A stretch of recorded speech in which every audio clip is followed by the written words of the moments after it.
सच्चे देशभक्त वीर जयपाल नाम का एक लड़का था। वह बड़ा देशभक्त था। उसका पिता सरकारी सेना में एक अफसर था। उस समय जावा श्रीविजय साम्राज्य के अधीन था। जावा वाले अपनी आजादी पाने का प्रयत्न कर रहे थे, लेकिन सरकार उनके प्रयत्नों को विफल कर देती थी।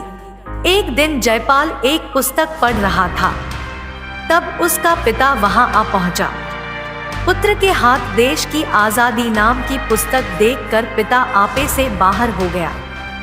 वह पुस्तक पढ़ना सरकार ने मना किया था। पिता ने पुत्र के हाथ से किताब छीन ली और उसे फाड़ कर फेंक दिया। उसका क्रोध इससे भी शांत नहीं हुआ। उसने अपने बेटे को 2-4 तमाचे भी लगा दिए, लेकिन जयपाल ने अपना काम नहीं छोड़ा। वह देश की सेवा करता रहता था। उसका पिता अपने बेटे के काम से हमेशा असंतुष्ट रहता था। एक दिन देश के नेताओं ने एक बड़ी सभा बुलाने का निश्चय किया।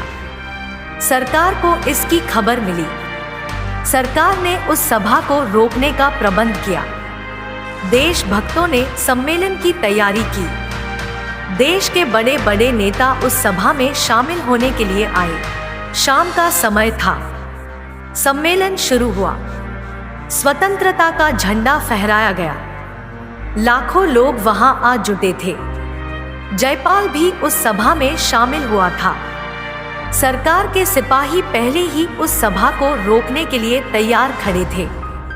एक अफसर ने आगे बढ़कर सभा बंद करने और लोगों को अपने अपने घर लौट जाने का हुक्म दिया, लेकिन वे देशभक्त लोग कब मानने वाले थे? उन्होंने सरकार के हुक्म की परवाह नहीं की।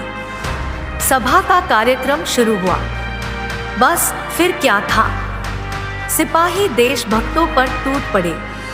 वे गोलियों की वर्षा करने लगे। थोड़ी देर में वहां की जमीन लाशों से पट गई। जो लोग बचे हुए थे, उनमें भी जोश आ गया। वे भी हाथ में झंडा लिए स्वतंत्रता की जय के नारे बुलंद करने लगे। जयपाल भी बचा हुआ था। उसके हाथ में एक झंडा था। सिपाहियों ने उसे भी पकड़ लिया। एक सिपाही ने उससे कहा कि झंडा फेंक दो। जयपाल ने कहा, मरते दम तक नहीं छोड़ू, यह झंडा मेरी नाक है।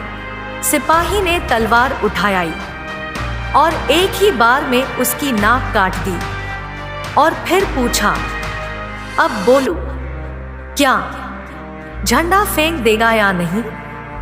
जयपाल का शरीर खून से तरबतर हो गया। उसने दृढ़ता के साथ कहा, हरगिज नहीं, यह झंडा मेरे हाथ पैर है। सिपाही ने फौरन उसके हाथ पैर भी काट डाले। बालक जमीन पर गिर गया। झड़ा उसके दांतों में दबाए हुए था। सिपाही ने पूछा, अब बताओ, झंडा छोड़ते हो कि नहीं? जयपाल ने गंभीरता से कहा, कभी नहीं, यह मेरा प्राण है। तलवार के अंतिम वार ने उस साहसी देशभक्त का सिर धड़ से अलग कर दिया। जयपाल का पिता उस सेना का नायक था। वह कुछ दूरी पर खड़े हुए अपने वीर पुत्र का बलिदान देख रहा था। जब अपने वीर पुत्र का सिर जमीन पर गिरा, तब उसे नहीं रहा गया। उसके दिल में बिजली दौड़ी। उसने देशभक्ति की महिमा पहचानी। वह दौड़ा हुआ अपने पुत्र के पास आया। उसने झंडा हाथ में लेकर कहा, अब मैं ही इस झंडे का रक्षक हूं। देखो मुझे कौन रोकता है। सिपाही हक्का बक्का रह गया। कुछ क्षण में उसके होश ठीक हुए। उसने अपने अफसर से कहा, छोड़ दीजिए उसे, नहीं तो मुझे आपके साथ भी। अफसर ने कड़क कर कहा, कुत्ते, तू मेरा क्या कर सकता है? काट ले मेरा भी सिर, वह भी इस झंडे पर न्योछावर है। सिपाही की तलवार फिर उठी। बस उस अफसर का सिर भी जमीन पर गिरा। बाप बेटे दोनों के सिर खून से लथपथ होकर पास पास पड़े हुए थे। इस बलिदान ने जनता में देशभक्ति की आग भड़क दी।